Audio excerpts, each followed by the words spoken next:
Before we start, just a small favor, don't forget to like and subscribe. Now let's jump into the video. Days after unsettling European allies by suggesting he might use military force to take control of Greenland and impose tariffs on countries opposing his plans, President Donald Trump has shifted his position. He has now ruled out the use of force and withdrawn the threat of tariffs. Speaking after a meeting with NATO's Secretary General, the president said a framework had been formed for a future agreement on Greenland, which he described as a long-term deal. Earlier, the president addressed global leaders at the World Economic Forum in Davos, Switzerland, in a wide-ranging and often rambling speech. He praised the strength of the U.S. economy, criticized Europe on immigration and energy policy, and attacked several world leaders. While the speech caused unease among many European delegates, it later became clear that tensions over Greenland had eased somewhat. According to officials, discussions between U.S. representatives and NATO officials resulted in what the president later described as an understanding on Greenland and the wider Arctic region. Shortly after those talks, Donald Trump posted online that a framework for a future agreement had been reached, and as a result he would no longer impose tariffs that were due to take effect in early February. He claimed the arrangement delivered everything the United States needed. However, when pressed on the details, the president offered little clarity. Asked whether the agreement meant the United States would own Greenland, he avoided a direct answer, instead calling it a long-term arrangement that would benefit security, access to minerals, and strategic interests. He emphasized that the deal placed everyone in a strong position but stopped short of confirming any transfer of sovereignty. Earlier in the day, relations between the U.S. president and other world leaders had been tense. Many had openly dismissed his previous statements about acquiring Greenland, and there was considerable interest in his Davos appearance. At moments, the president appeared to enjoy the controversy, joking about Greenland during his speech. Despite the tone, there was visible relief when he clearly stated that he would not use military force to seize the territory. He acknowledged that while the United States possessed overwhelming strength, he had no intention of using it. He said he did not want to use force and would not do so, a statement that he suggested was significant given the concern his earlier comments had caused. Still, he made clear that he was not backing down from his belief that Greenland holds critical importance for the United States. For the first time, he laid out a detailed argument explaining why he believes the U.S. should control Greenland. He described the island as strategically vital for both national and international security, noting its geographic position in the Arctic and its proximity to North America. He argued that Greenland is effectively part of the North American landmass and therefore falls within U.S. security interests.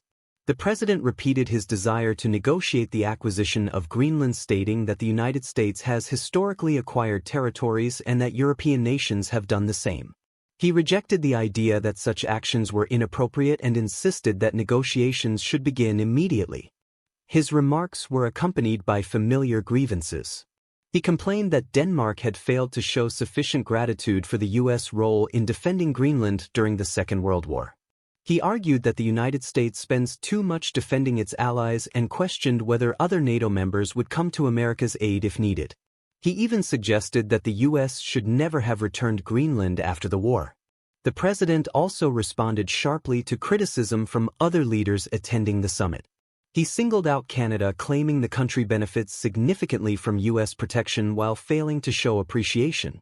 He warned Denmark and others that opposing his plans would have consequences, saying cooperation would be remembered favorably while refusal would not. Despite the strong language, the agreement he claimed to have reached does not appear to involve ownership of Greenland.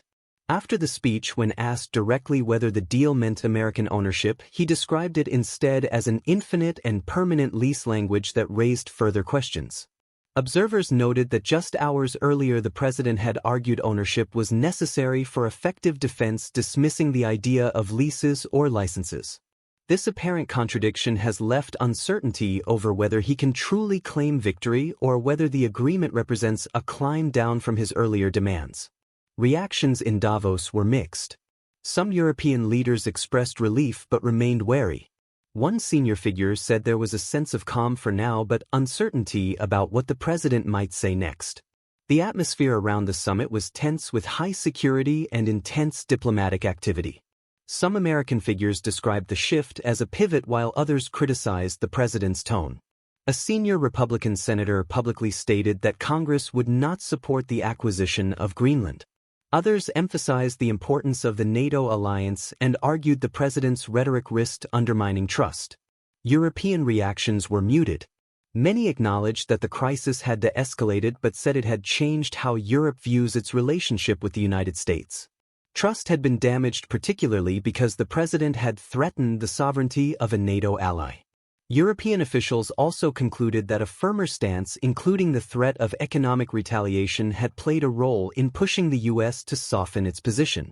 The episode has also reinforced calls within Europe for greater self-reliance in defense. Leaders recognized that dependence on U.S. security limited their ability to respond forcefully. The situation highlighted vulnerabilities that many now believe must be addressed. For now, the immediate threat of confrontation over Greenland appears to have passed. But the uncertainty surrounding the agreement and the president's broader approach to alliances suggest that tensions may resurface. As one observer noted, the president may have dialed down the pressure, but his vision of a new American role in the world remains unchanged, and the story is far from over.